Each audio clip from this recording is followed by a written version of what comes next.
Hello, so meron tayong question. Sabi niya, "Hi attorney, if we really can't remember a legal base, what can be an effective or applicable answer? Can we also cite previous cases?"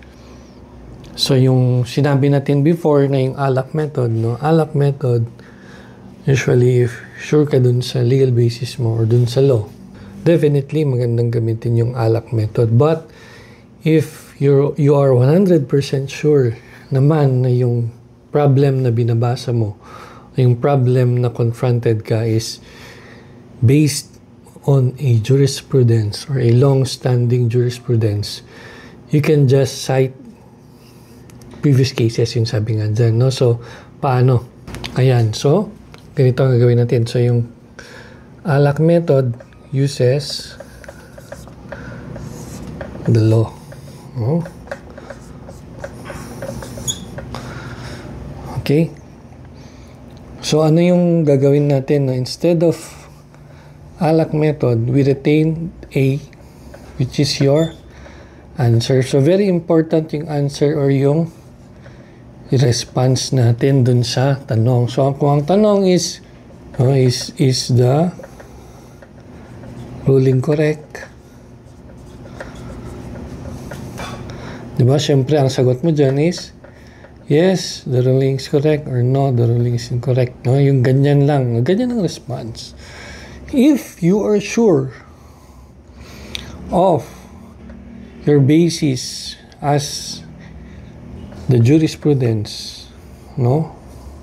If sure ka, okay, you can use it, no? You can disregard the other three, no? You can go straight to the jurisprudence. So you can start by saying the Supreme Court held that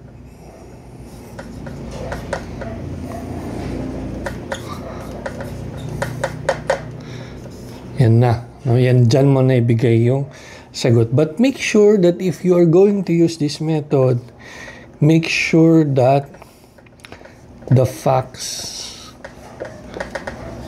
are the same. The facts and the circumstances are the same with the problem. So meaning, sure na sure kayo, walang kakibo-kibo.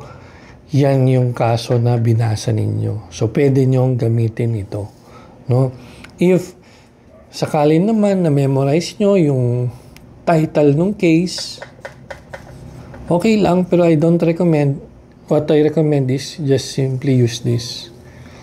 Okay, so instead of citing the legal basis, kasi nga, hindi ka sure, ang alam mo lang is yung jurisprudence, you can just go here, no? Wala na yung law, wala na yung application, kasi nga, the facts and the circumstances are the same, so hindi mo na kailangan i-apply. So, indicate mo na dun na parehas yung facts and circumstances. That's why this precedent will apply. So, ganun yung pagsagot. Wala na ring conclusion. You can answer like this.